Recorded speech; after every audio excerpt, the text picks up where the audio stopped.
Secondary cartilaginous joints.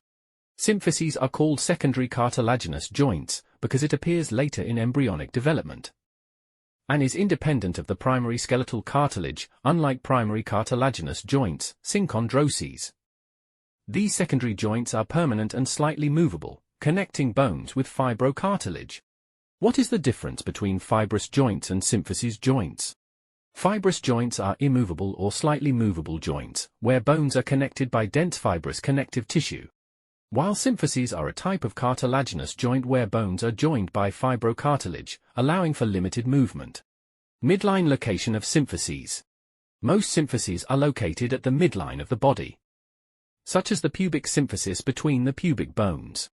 Examples of symphyses. Pubic symphysis joins the two pubic bones of the pelvis. Intervertebral discs found between the vertebrae of the spine.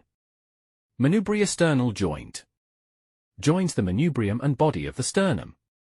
Xiphisternal joint joins the xiphoid process and body of the sternum. Sacrococcygeal symphysis joins the sacrum and coccyx. And that wraps up our session on cartilaginous joints. We looked at the structural and functional differences between synchondroses and symphyses. Hopefully, this gave you a solid grasp on the topic.